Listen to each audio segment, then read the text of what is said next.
All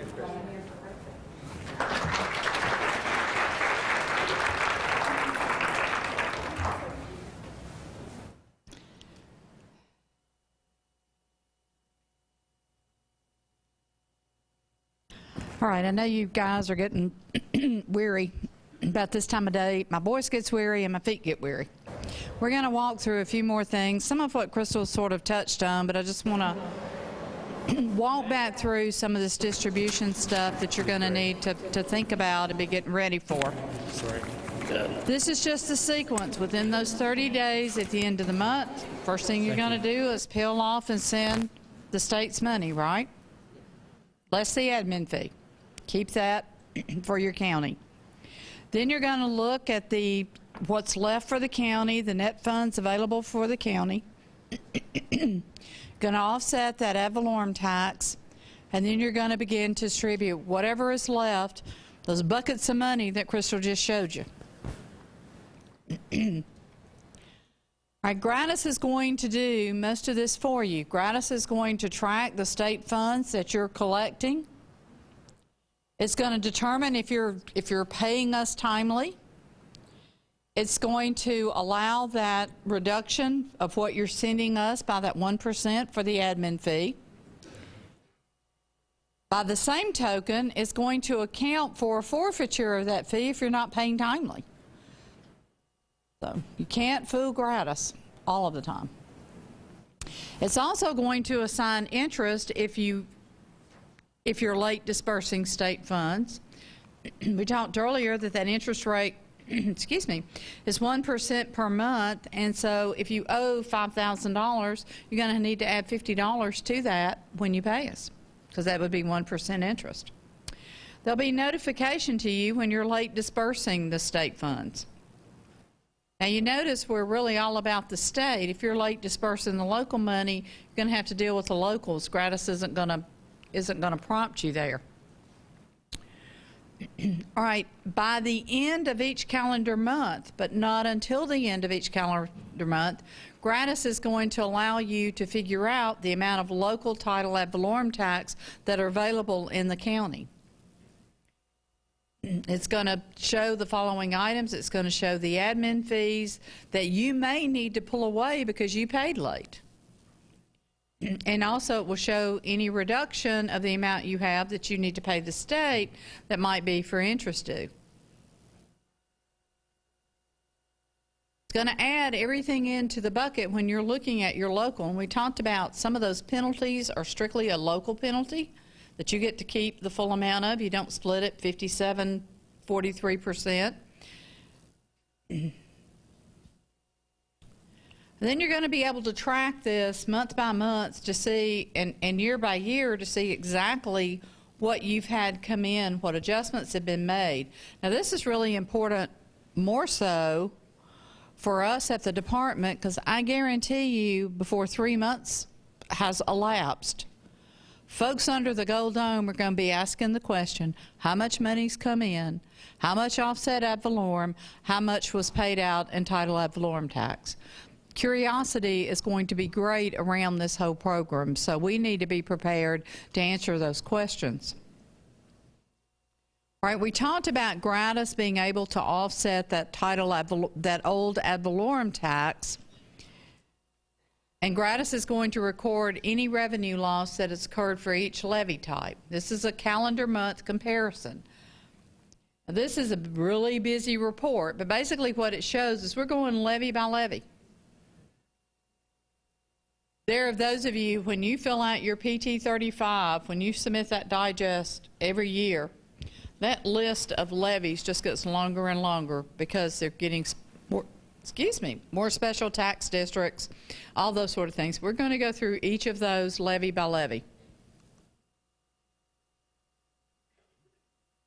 We're going to look at the proceeds. When we look at month to month, we're looking at the month to month without penalties and commissions taken into that. Because you know your Gratis reports now allow you to deduct the commission perhaps the school's paying you.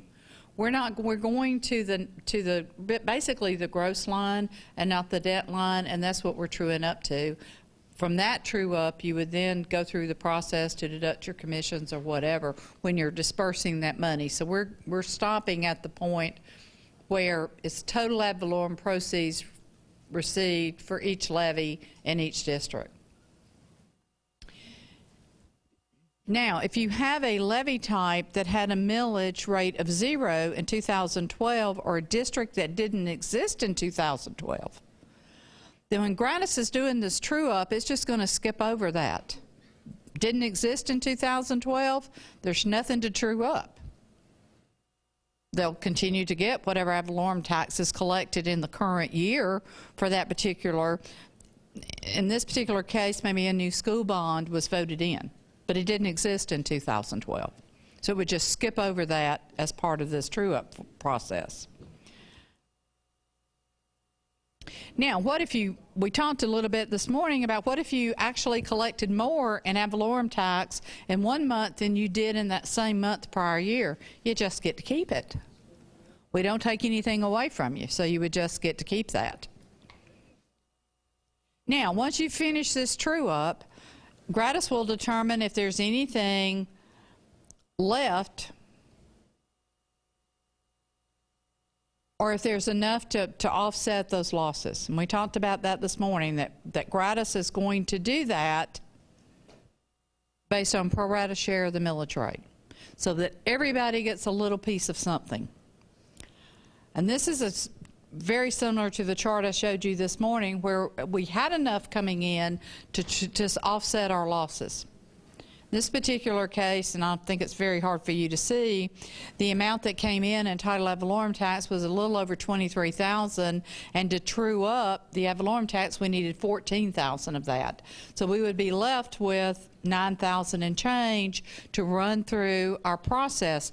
Maybe you don't have but $100 left after you've trued up all the ad valorem tax, but you still have to go through that distribution of the 3/3. Whatever's left has to go into that next formula. Gratis is going to offset the shortfall when we can. If you go to the next month, we're going to try to true up that month and then offset the shortfall. If that shortfall continues for a couple of months, it's going to be tracked in Gratis. At some point, it's going to get made up. Or we have a problem. And that's the theory behind all of this isn't going to work, but I think it will work. This is just another one of just kind of a mock-up of the reports where the shortfall is being tracked through, so you would be able to see that. All of the reports aren't available yet. Some of the reports are difficult for us to even make available until we get some information in there and get some data in there to write reports on. So, because to test them and to get them all the way through the process, just hard to feed this much information into a test system. So as March gets here and we begin to pull in some real transactions, we'll be better able to put these reports together. All right, this is where we talked about doing the pro rata of the various millage rates to offset that money. Yes. Mm-hmm. Mm-hmm.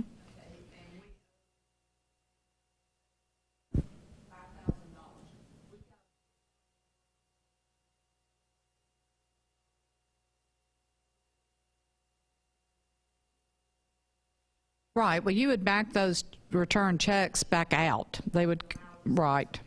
So you would only disperse what you actually have. I can't ask you to send me money you don't have. I'd like to, but you probably wouldn't like me very long. All right, you may have a situation where you have a levy that existed in 2012 that goes away in future years. Just like a school bond can be voted in, you can also have a school bond where the money's all been paid out, right? And so it doesn't exist anymore.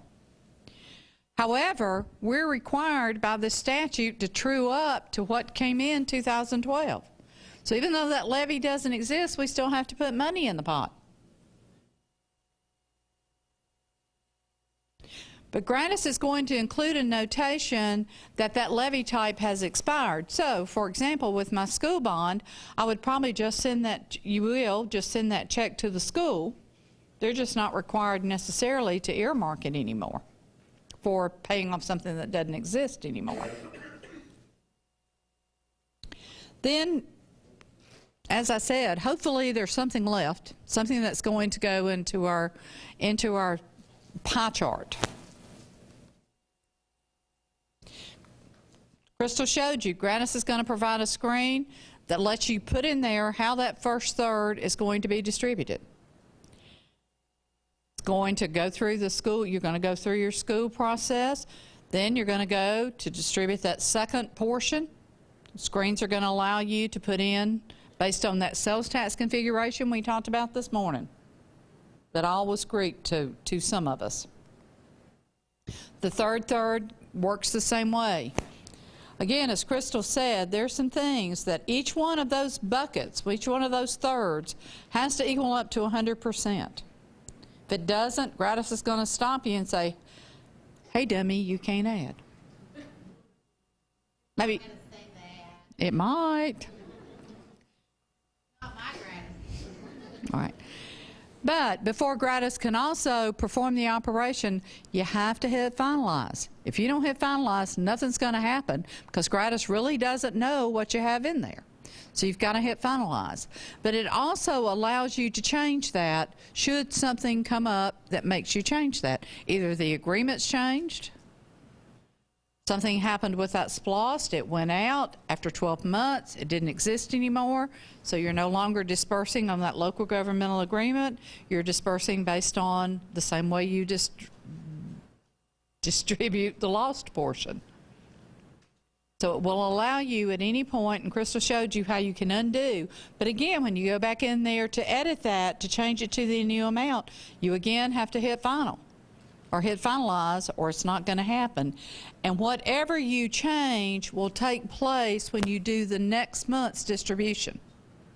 So be sure if you're changing something, you intend for it to affect the distribution the next month. Yes, ma'am.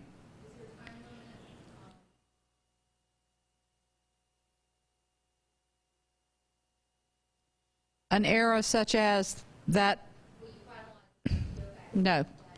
Because it may be 6 months down the road when it's not an error. What you put in the first time was right.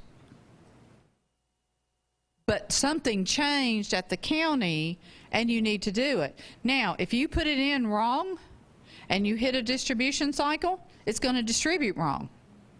And there really would be no way other than you manually fixing that to go back and correct that distribution.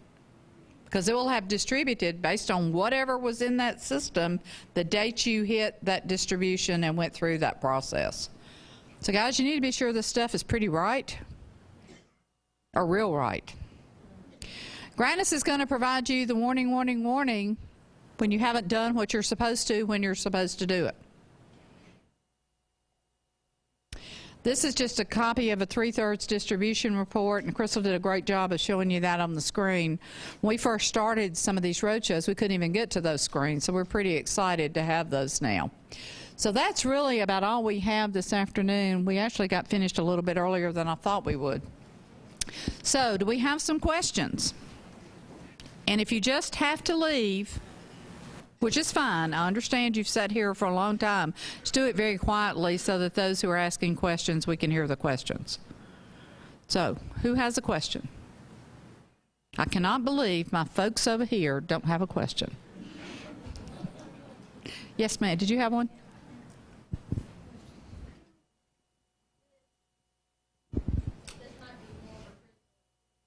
I love that kind.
All right, and to the second part or the comment she made me today, and we talked about it a little bit this morning, in the ad valorem tax world, the old ad valorem tax world, if the Board of Assessors makes a change in a vehicle because it has high mileage, guys, that car's not going to have any less mileage next year, right? So chances are you're going into Gratis and you're using that OBS code and you're putting in that value that the tax assessor set. From that value next year, when the renewal, we go through the process of updating values, that value will be depreciated by whatever the depreciation tables are showing, but it's running off that value. In the new title ad valorem tax world, that value is changed under the appeal of that property owner. But when that transaction occurs again and that vehicle sells again, that value is not captured. It's going to go back and pick up the Gratis value. Now, realize it still has too many miles or whatever the original problem was, but just because of this whole new system, the decision was made that once a transaction goes from A to B, when it goes to B, it just goes back to that Gratis value again. So that may cause us a little bit, something we may have to look at down the road if we see the same vehicle being appealed multiple times.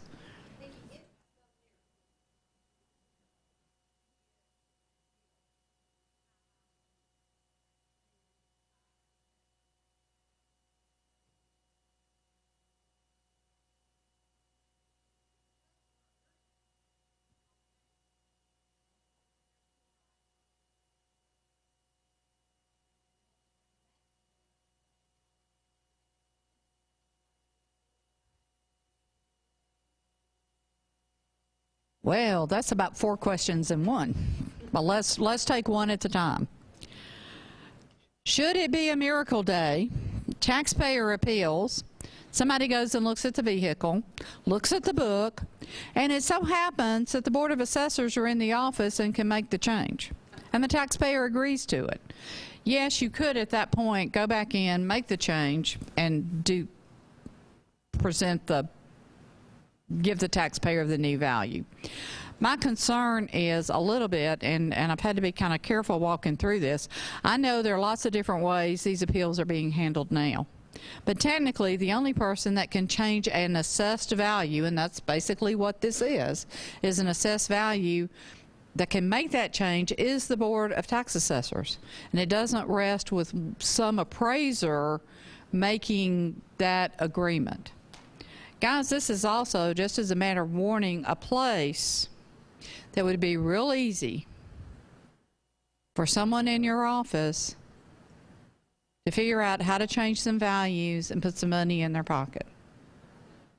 Okay, so that's why we want these things flagged and to go through a system. There will be, and it's under construction right now, a report that you'll be able to pull to see what is on appeal, so that you'll be able to track that. You also should have a paper document that says this is an appeal.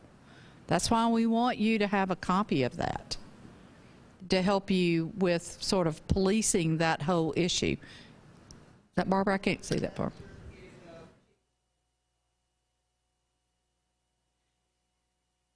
I can't hear you. Can the Board of Assessors give the chief appraiser the authority to resolve an appeal?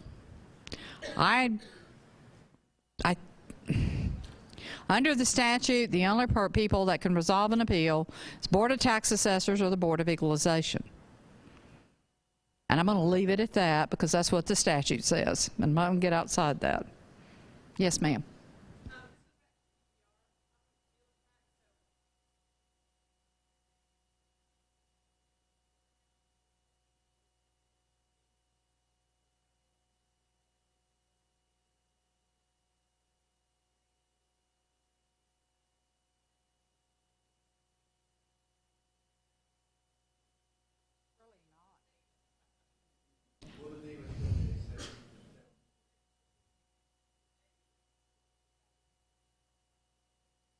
I would hope not, and I don't know that we've had that question, but Typically, we're processing those files unless there's a problem with the file when they come over. There's some other something going on, and I'm not quite sure what, and conversation we can have when this meeting's over. But generally speaking, those files come over every night. We're processing that work, so it would go in. So if you processed it on day 9, then it should show as a timely. If you processed it on day 10, transmitted that file to us, it should show as a timely transaction in a perfect world.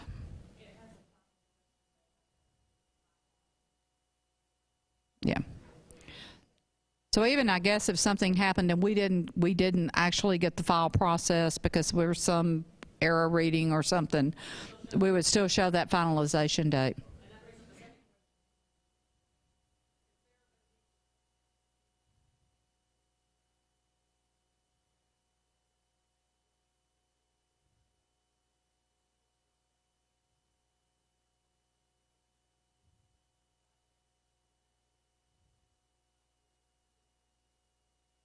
If you're processing it through ETR, those are going to they're not actually being processed by the county. Those transactions, it's going through ETR.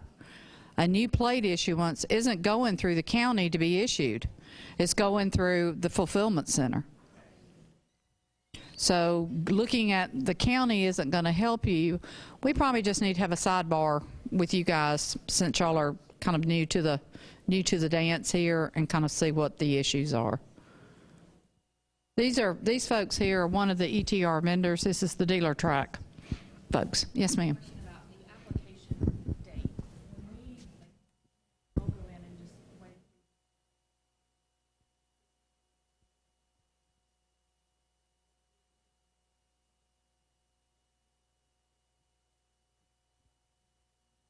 And is that going to be an accounting?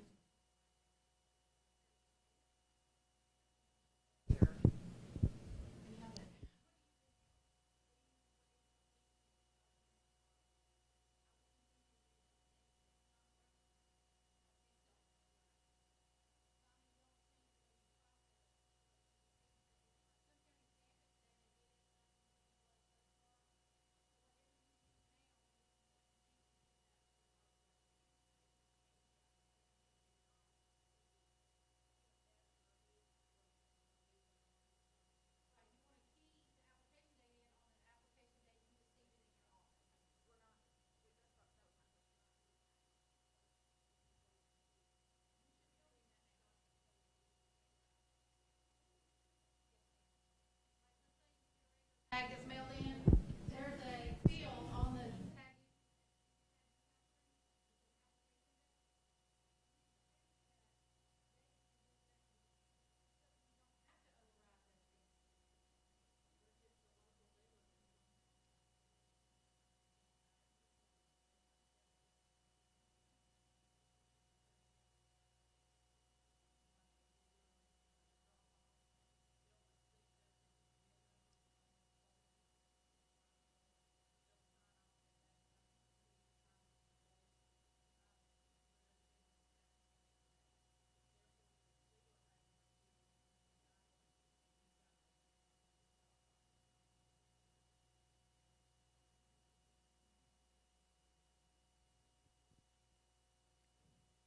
You know, now that you have this 10-day window or the 30-day window, whichever it is, knowing when you receive documents is going to be extremely important, because you're not dealing with little numbers here. It's no longer a $10 late fee, right?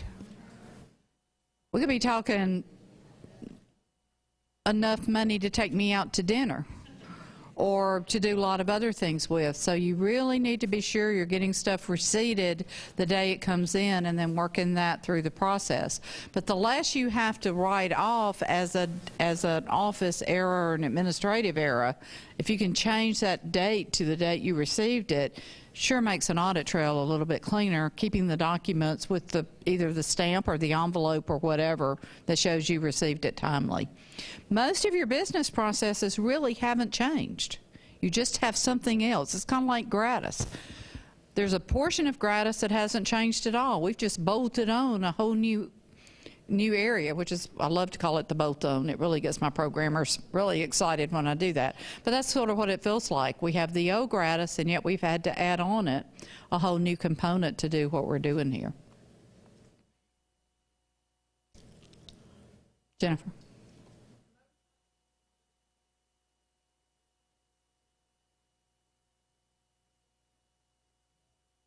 Mm-hmm.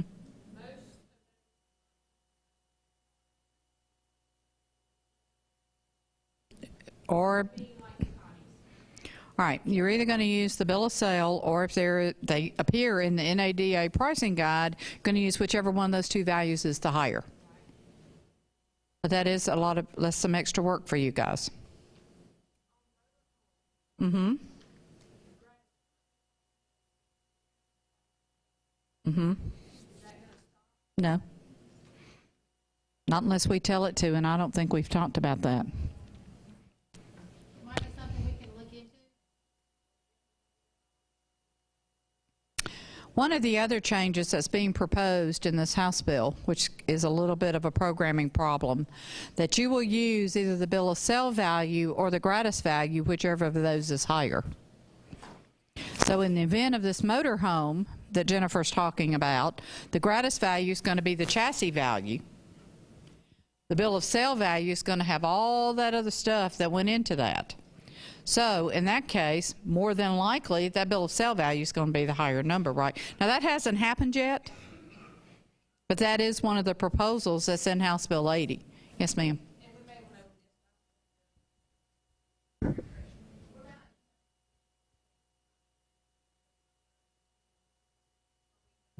It's not self-propelled, right?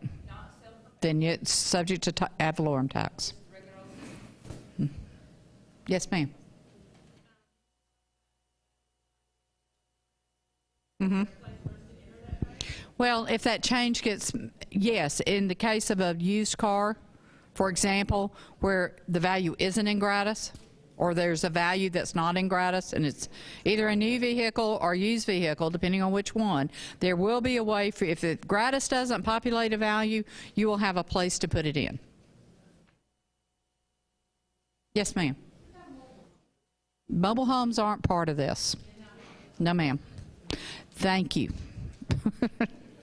Right now, they're not, you know. Yes, ma'am.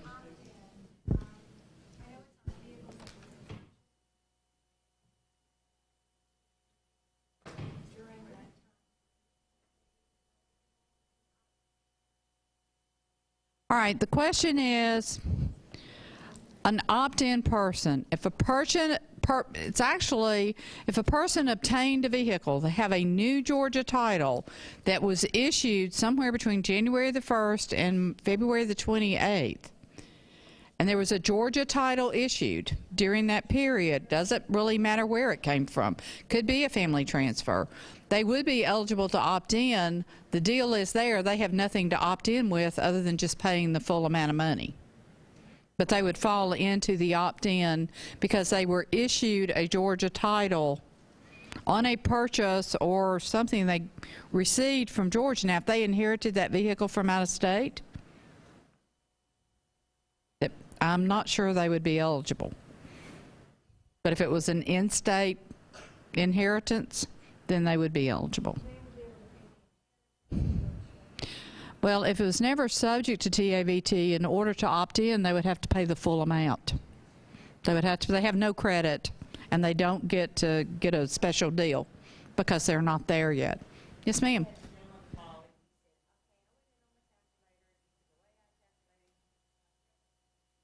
Oh, no. He said, because when I got down to the bottom, y'all owe me money. And No. I think I had heard you say No refunds. What her question or her statement was, she had a taxpayer call her, and he'd used the online calculator, and he had figured out that between sales tax and ad valorem tax, he had paid more than the system would charge him in TAVT, so we were going to owe him. No. We don't owe him. There's no provision in the statute for a refund. And you sell that to him by saying, you know, yes, you have paid more than it would cost, but you're still saving the cost. Now, they're going to come back with you at all sorts of arguments. But they, you know, how would you make a refund on that? They might not have even paid the ad valorem tax to you. You know, they could have paid the ad valorem tax. They're going to get credit for ad valorem tax, even if they didn't pay it in your county. They could have paid it in Jennifer's county, but he's living in your county when it's opt-in time, but that ad valorem tax is still following that vehicle, so he's eligible to use that as a credit. But that would put, in that refund situation, her in a position to have to make a refund for something you collected. That just doesn't work. There's just no way that's going to work. So, you know, there's no provision in this for that refund, but you're going to have that. I've heard people call, well, I pay 7% sales tax now, and this is going to be 6.5, so when I opt in, you're going to owe me. No. Sorry, but no. Yes, Jennifer. And Tigby. Are they titled?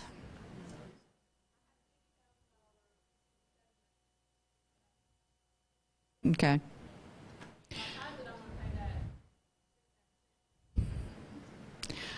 I'm having some hard.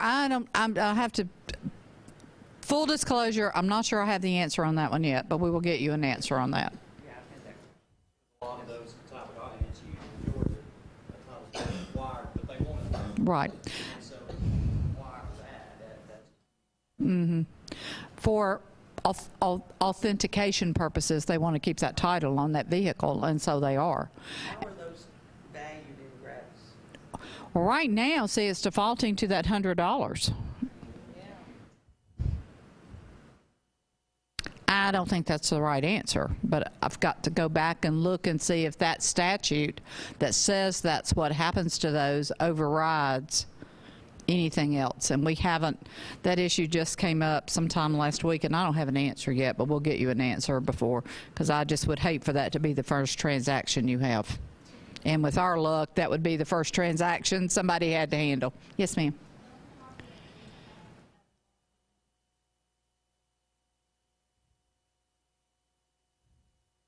Well, it does for the plate, and that's what we have to look at to see if that law trumps this new law or the new law trumps.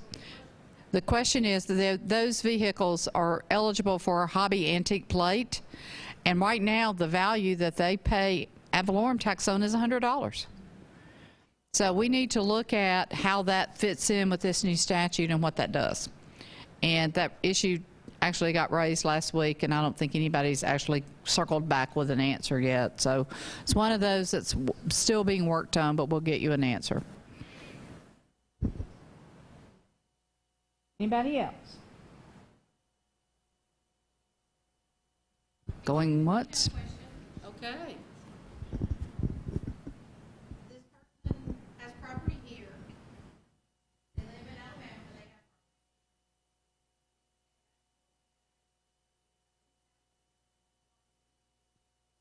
they pay ad valorem tax here. Driver's license, that they've been paying ad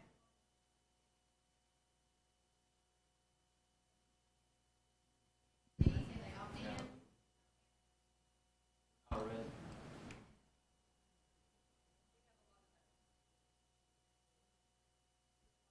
Residents that we allow one Georgia license plate.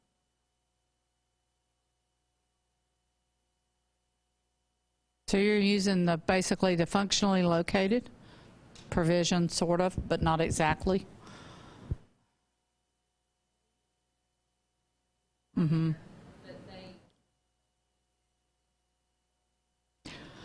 Well, you've got to do one of two things. You've either got to title it and register it here and collect the money, or you don't title it and register it, and the vehicle really has to be titled and registered out of Florida or Alabama. Now, I kind of have some mixed emotions about that, and I don't know that I have an answer today. We probably need to do some research on that. Why would I want to turn the money down? You're probably right, but if they purchase that car in Georgia and we're going to title it and register here today, they're going to be paying the sales tax. Yeah, they may be bringing one in and just getting a Georgia title.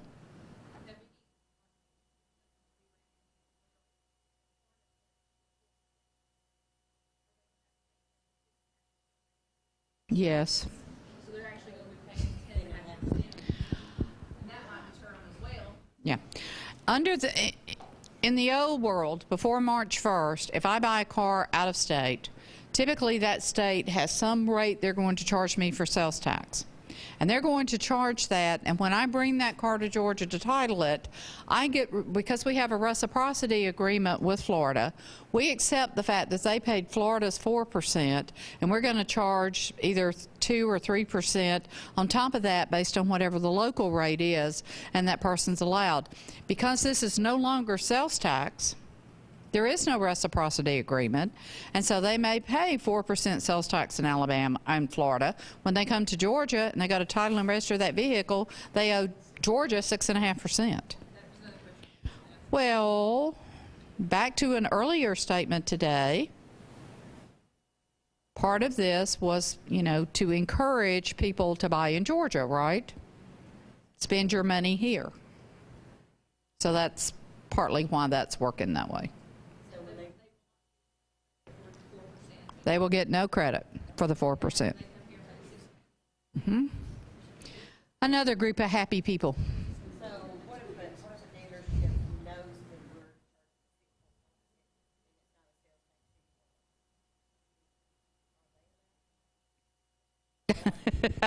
we're Well, first of all, I have a couple of concerns. I have a fear that a couple of dealers may not find out about this because they don't go to training, and they're very small dealers. And the next thing I know, those dealers have charged sales tax, and then they're going to try to file those title documents, and they're going to find out, well, you may have filed sales tax, but now you owe title ad valorem tax, and then they've got to get the refund on the sales tax if they should have already, if by any chance they've already filed that sales tax return. But if the dealer overcharges the customer and says, okay, I'm going to collect 7%, and then finds out he really only needed to collect 6.5%, that's going to be between that customer and that dealer. It's not something that I think you want, because when he comes into you, he may bring you a check for $700 and he really only owes you $680, and you're very likely going to process that check and give him cash back or whatever, and he's going to go out the door. So if he's collected more than due, that's really going to be between he and his customer. And that's not a place I suggest you get in the middle of. You got enough. You got your own battles to fight over the next few months, so I wouldn't be taking on the dealers' battles. We are going to get the dealer guide out there. We currently have a dealer guide, sales tax guide for dealers, so we're changing it to a title ad valorem tax guide for dealers. We're going to get that out there so that they know the new rules. Those of you who live on the border counties and you know those out-of-state dealers, send it to them. I saw that. I looked and I thought, she's been very, very quiet. Oh, okay. Have any questions? But I'm not making up for it now. What about if they send us by mistake? By mistake? Like, they still think we're collecting 7% sales. What do we do with that other 0.5%? You send it back to them. You're going to have to cut a refund and send it back. Yes. Dealer paid it. You're going to have to send it back to the dealer. Yes, ma'am. I had another customer who,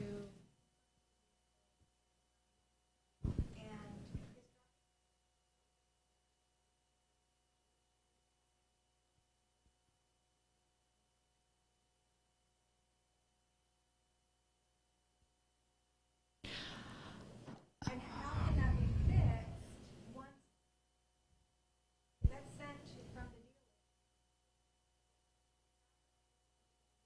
the dealer? Well, one of the things that we're allowing, and I didn't get into that today because I knew we were kind of running a little bit low on time, is that we are allowing ETR vendors to make an address change.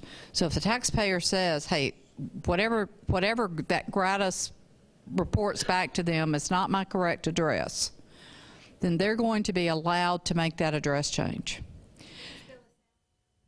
Right. Yeah.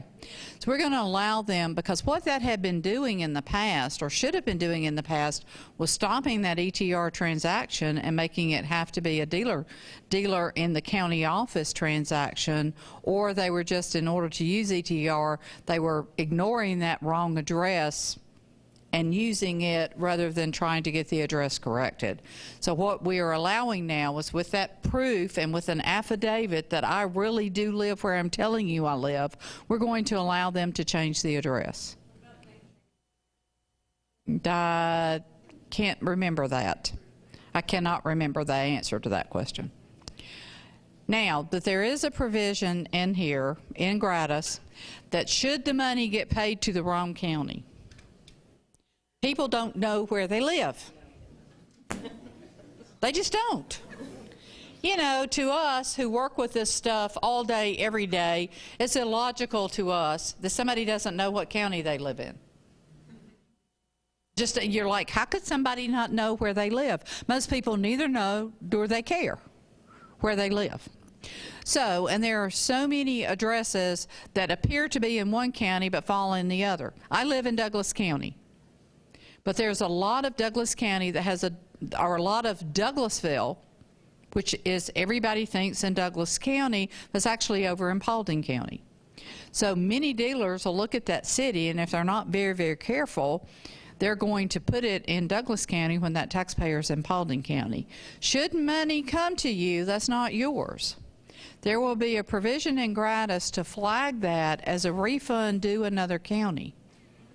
Now you have to be able, you'll have to write that refund check to send to Cindy in White County, because it's really her money. And Gratis is going to provide a report that says, Forsyth County, right? Okay, make sure I was in the right county. Forsyth County owes White County $800. And that Gratis report is going to show that when Cindy gets your check, she goes in and marks that received, and that taxpayer's now, she gets the address straight, the taxpayer's in her county, and she's able to then go in and mark that she's received that. So it moves the money so that when you come to your distribution next month, that $800 you may have already sent out, you're able, wasn't your money, but you distribute it, now you're able to pull that money back and make up for the fact that you had to write Cindy a check for it. And so you take it out from all the entities you sent it to, just like you would back out any other kind of refund. So Gratis is going to provide that for you. The problem is knowing who got paid at the wrong place.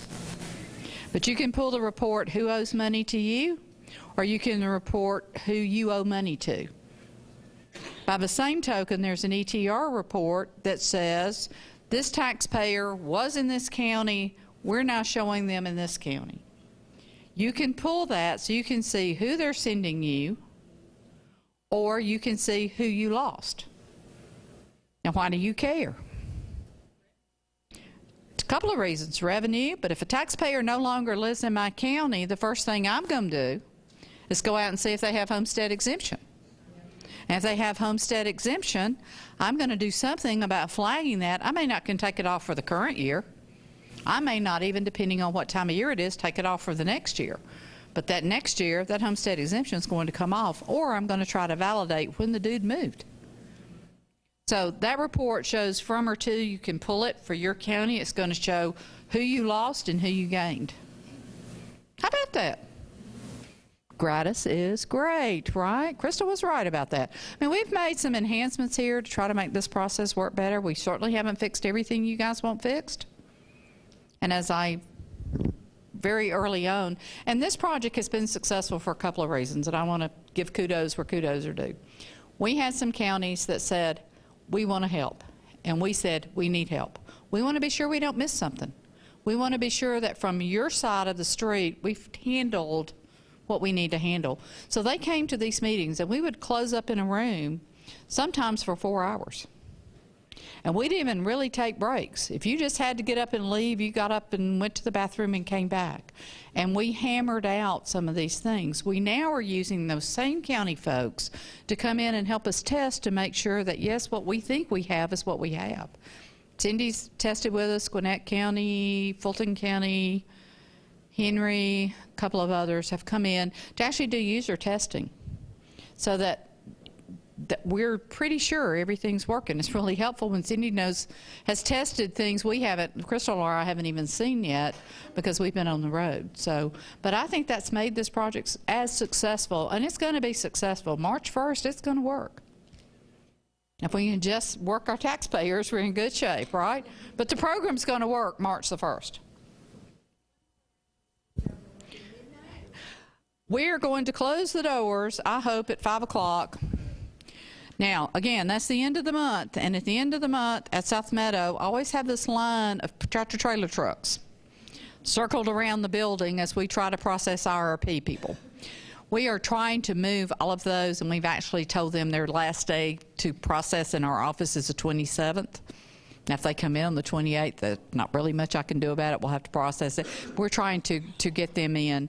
We would like to actually, we would like to shut down a little bit earlier that afternoon. And if we do make that decision, we'll let you know. But otherwise, it'll be 5 o'clock. And by the time you walk in the next morning at 8, you'll have a brand new world. And I'm on vacation, remember. A long vacation. Okay. I'm going to have to do you. There was somebody the other day said, if they've asked enough questions, give me the high sign, and I won't let them ask anymore. But I'm not quite there yet. Honey, you're fine. All right. I will talk about that. I forgot that. Are they going to have to pay the 6.5%? Okay. There's a couple of processes in salvage that gets caught up in salvage. There's the initial process of salvage. The vehicle is wrecked, and it's going to the insurance company. That transfer from that owner to the insurance company is done at 1%. Those transactions are all done at our office. You won't be handling any of that money. That 1% belongs to the state. Now, should that vehicle, depending on what happens to it, in the next step, it's either going to a crusher, right? Georgia Title's going to be canceled, that vehicle doesn't exist anymore, or is sold to a rebuilder. If it's sold to a rebuilder, then we go through that process. We're going to continue to handle the front end of that process. We'll review the documents, we'll look at that rebuilt work, we'll have the inspection done. All of that will happen at the point that we say this vehicle is now roadworthy. We will send that taxpayer a letter. We will actually process all the work at our end, and there'll be a hold on that title. We send them a letter that says, now go to the county and pay. But when they come pay, they're paying at 6.5% or whatever the prevailing rate is for the year. They actually will come to you because now it's a rebuilt title, but it is a new title, and they're subject to the full title fee. They pay us the inspection and all that, okay? They're sold back to the owner. That's a new transaction because it went from the owner to the insurance company back to the owner. Happy people. I think we're all going to be on nerve pills by the time this is probably over. Or there are other things that dull pain, and some of us may find one of those bottles and crawl into it one day. I don't know. But yeah, so we've worked through. We didn't think this was the time to say, okay guys, y'all are going to start handling rebuilds. We just didn't think handling all of this, when we have a staff that does that all the time, it may come to the fact that we pass that back down to the counties, but just March 1st wasn't the time to make that happen. So we're going to continue to do the processing end at our place. They get a letter, they take the letter to you, and you know what to charge them, and they pay you. Do you think we'll ever be You don't want it. Yeah, I'll give it to you. I can have you that by next week. No, what I foresee happening with IRP is that we will, first of all, we've got to figure out what's going to happen with IRP in the new world. Right now, an IRP truck is subject to TAVT just like anybody else. Okay? So, the new title is issued, they have to pay TAVT on that. And that has to be paid before they come down.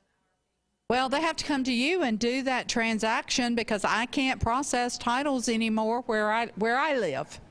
Okay? So they have to come to you. Now, that's going to be a happy customer. They've driven to Atlanta. They come up and say, I need to transfer this title, and then I need to get in the IRP line and add this truck to my fleet.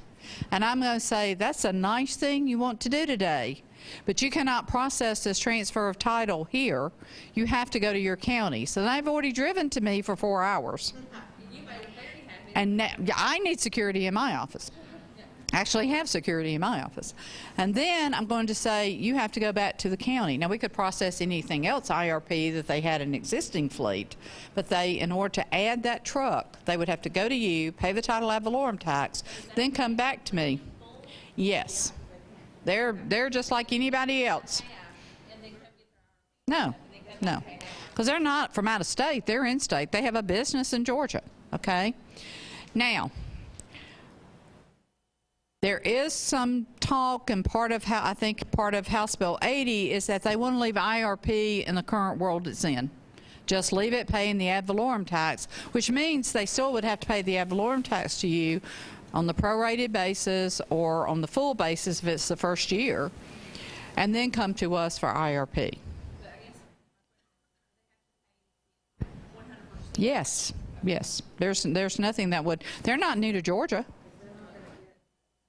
And so, right, okay. So they'd have to pay the full freight, then come to us. That's all right. Then come to us. So back to your original question, was it ever get where y'all could do IRP in the county? What we're looking at is putting in an online, trying to get an online IRP system so a lot more of them can do their work from wherever they are. The other thing, and there's good thing there's no DOR people in here, because what I would like to see would be somebody in the regional offices, which we have scattered all over the state, be able to handle. So at least from Union County, they could go to Athens or they could go to Gainesville, and they don't have to come all the way across Atlanta to where we are. So that's kind of some things we're looking at. That's my wish list. Okay? Yeah, somehow I get lots of complaints about IRP. I get complaints about my call center and cutting people off, and then I get complaints about IRP. You're going to ask the last question? Okay. I'm not gonna let her ask anything else. Okay. Okay. I'm good.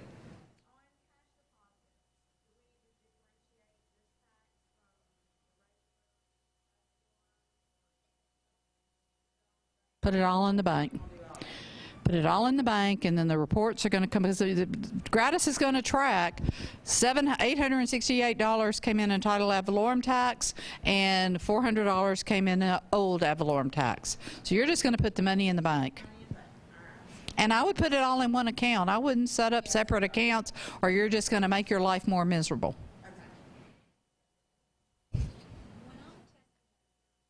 Mm-hmm.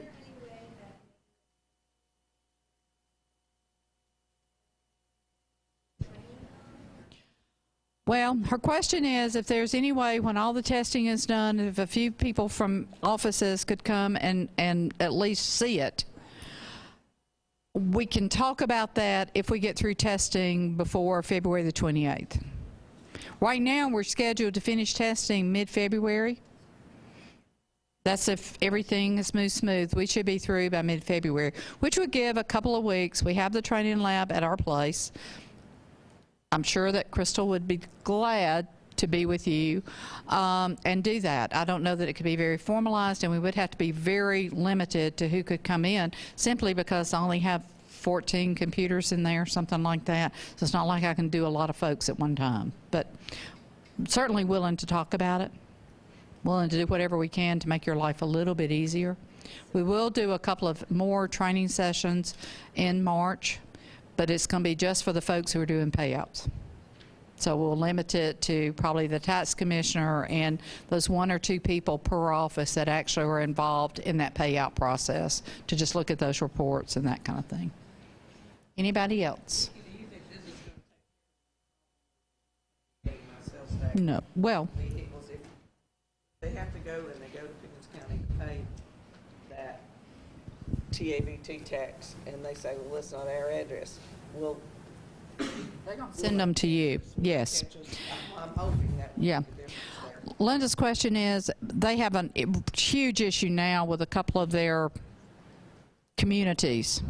Is it Bent Tree or Big Canoe or Big Canoe? Okay, I knew it was one of those.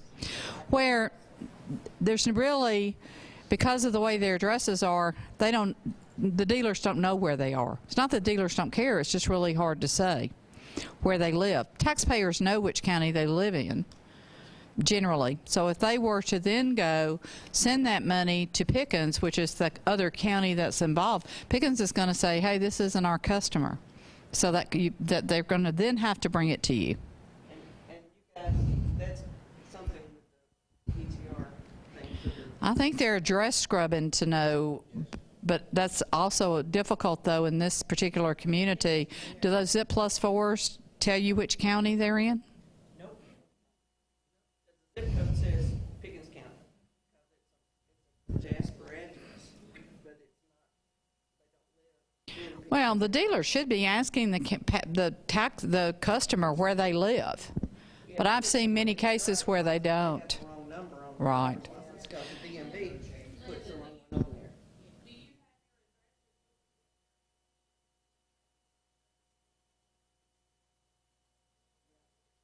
Then it should hit right when they process that transaction, because they're pulling from gratis when they're processing. But see, the zip code shows up in Pickens County and Dawson County. But it's still showing in, A lot of them are there. Maybe we need to talk to you, Cindy, and get some help. Maybe Cindy can talk to you. yeah. That's what the problem is Big Canoe is all P.O. boxes. Big Canoe is all P.O. boxes. The mailing So addresses, therefore, some are in Dawson, some are in Pickens.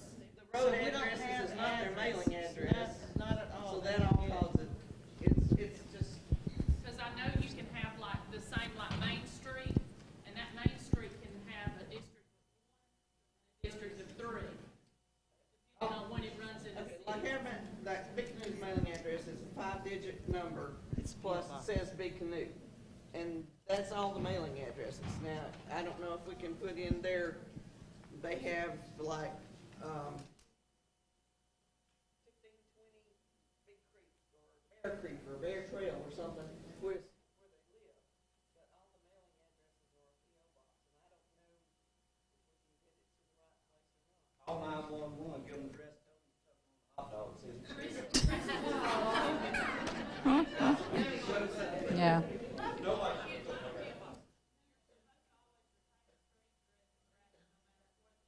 They're there, I think, they're there, it's just the But fact. Crystal's the code queen, she could probably. Well, maybe we need to stop. The addresses are correct, Crystal, when you had the trains over, Cindy,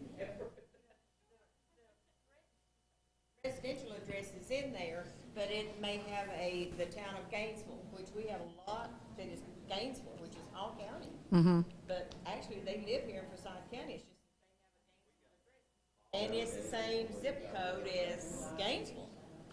All county's Gainesville, and we have to change it.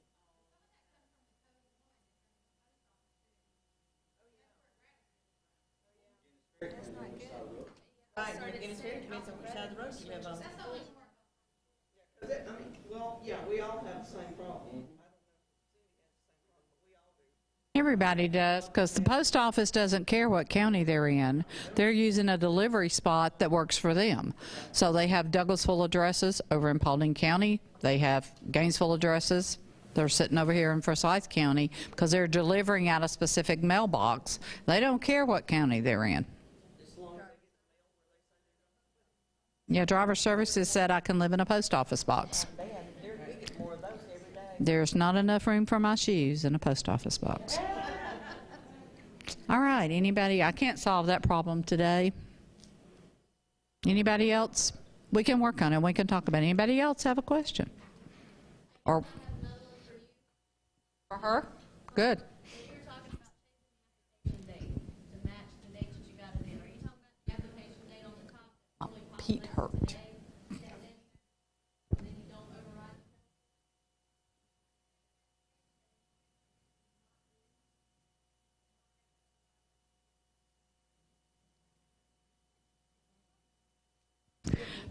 Please be safe traveling.